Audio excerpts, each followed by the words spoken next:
ओम श्री परमात्मने नमः। यथार्थ गीता अध्याय प्रथम श्लोक 19, 20 और 21 तीन एक साथ।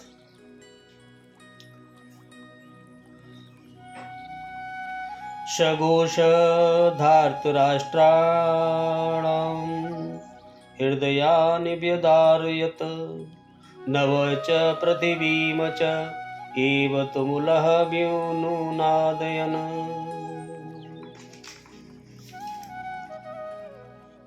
अथ व्यवस्थितान् दृष्ट्वा धार्तराष्ट्रान् कपिध्वज प्रवृत्ते शस्त्रसम्पाते धनुरुद्धम्य पाण्डव ऋषिकेशं तदा वाक्यमिदं महीपते। सैन्योरुभयोर्मध्ये रथं स्थापय मेऽच्युते।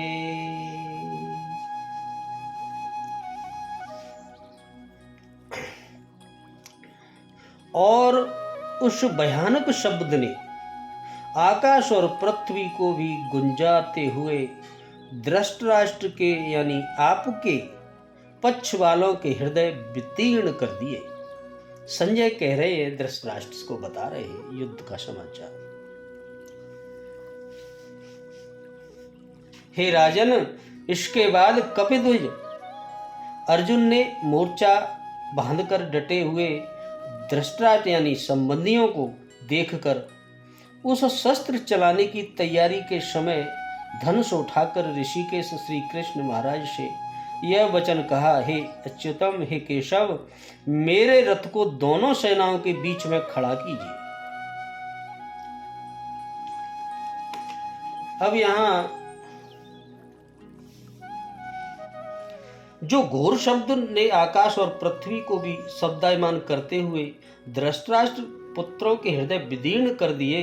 सेना तो पांडवों की ओर भी थी, किंतु हृदय विदीर्ण हुए धृतराष्ट्र पुत्रों के।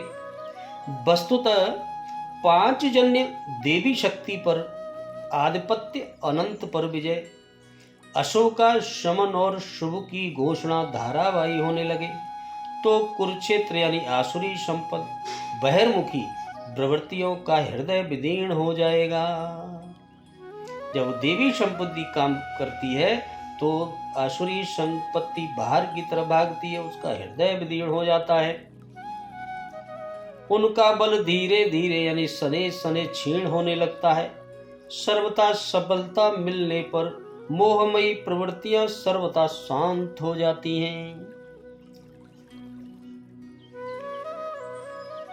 संयम रूपी संजय ने अज्ञान से आवृत मन को समझाया, हे राजन, इसके उपरांत वैराग्य रूपी हनुमान कपिध्वज यानी वैराग्य रूपी हनुमान, वैराग्य ही ध्वज है। जो ध्वजा है वही वैराग्य है, जिसका ध्वज राष्ट्र का प्रतीक माना जाता है। कुछ लोग कहते हैं ध्वजा चंचल थी इसलिए कपिध्वज कहा गया, किंतु नहीं, यहाँ कपि साधारण बंदर नहीं, स्वयं हनुमान थे। जिन्होंने मान अपमान का हनन किया था वही हनुमान है। सब मान निरादर आदर ही, रामचरितमानस में है। सम मान निरादर आदर ही, पतंजलि योग दर्शन में भी है। दृष्टानुश्रवी कवि विषय वित्रस्य वशीकार संज्ञा वैराग्यम, अर्थात प्रकृति की देखी सुनी वस्तुओं से, विषयों से राग का त्याग ही वैराग्य है। अतः वैराग्य ही जिसकी ध्वजा है। उस अर्जुन ने व्यवस्थित रूप से धृतराष्ट्र के पुत्रों को खड़े देखकर शस्त्र चलने की तैयारी के समय धनुष उठाकर ऋषिकेश यानी जो हृदय के सर्वज्ञाता हैं, उन योगेश्वर श्री कृष्ण से यह वचन कहा, हे अच्युतम, हे केशव। जो कभी च्युत नहीं होता उसको अच्युत कहते हैं। मेरे रथ को दोनों सेनाओं के बीच खड़ा करिए।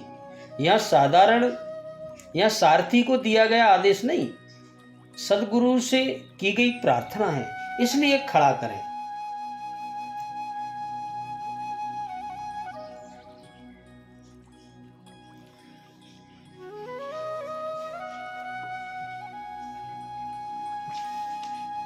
इस श्लोक का भाव क्या है?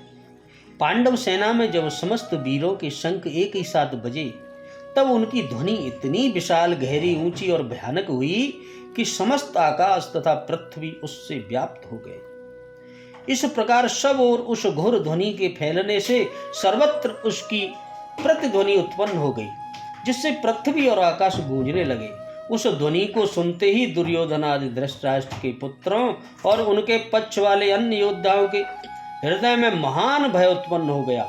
उनके कलेजे इस प्रकार पीड़ित हो गए मानो उनको चीर डाला गया हो। पांडवों की शंख ध्वनि कौरव वीरों के व्यथित होने का वर्णन करके श्री कृष्ण के प्रति कहे हुए अर्जुन के उत्साहपूर्वक वचनों का वर्णन किया है। अर्जुन को कपिध्वज क्यों कहा गया? महावीर हनुमान जी भीमसेन को वचन दे चुके थे, इसलिए वे अर्जुन के रथ की विशाल ध्वजा पर विराजमान रहते थे और युद्ध में समय समय पर बड़े जोर से गर्जा करते थे। यही बात धृतराष्ट्र को याद दिलाने के लिए संजय ने अर्जुन के लिए कपिध्वज यानी विशेषण का प्रयोग किया है। अर्जुन ने मोर्चा बांधकर डटे हुए धृतराष्ट्र संबंधियों को देखकर शस्त्र चलाने की तैयारी के समय धनुष उठा लिया। इस कथन का स्पष्ट है कि अर्जुन ने जब यह देखा कि दुर्योधन आदि सब भाई कौरव पक्ष के समस्त योद्धाओं सहित युद्ध के लिए सज धज कर खड़े हैं और शस्त्र प्रहार के लिए बिल्कुल तैयार हैं, तब अर्जुन के मन में भी वीर रस जग उठा और तथा इन्होंने भी तुरंत अपना गांडीव धनुष उठा लिया। संजय ने यहां भगवान को पुनः ऋषिकेश कहा। भगवान को ऋषिकेश कहकर संजय महाराज धृतराष्ट्र को यह सूचित कर रहे हैं कि इंद्रियों के स्वामी साक्षात परमेश्वर श्री कृष्ण जिन अर्जुन के रथ पर सारथी का काम कर रहे हैं, उनसे युद्ध करके आप लोग विजय की आशा करते हैं कि यह कितना बड़ा ज्ञान है। जिसके साथ स्वयं भगवान है उसे कौन जीत सकता है। अपने रथ को दोनों सेनाओं के बीच में खड़ा करने के लिए अनुरोध करते हुए अर्जुन ने भगवान श्री कृष्ण को अच्युतम नाम से संबोधित किया, जिसका किसी समय भी पराभव या पतन न हो अथवा जो अपनी स्वरूप शक्ति और महत्व से सर्वदा तथा सर्वदा अस्खलित रहे, उसे अच्युतम कहते हैं।